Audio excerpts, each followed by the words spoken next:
Namaste Gurudev. My name is Hasnendra Raza.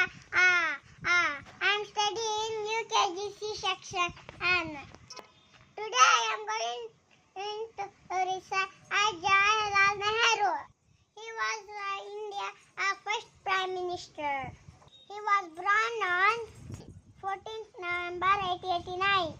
He loved children very much.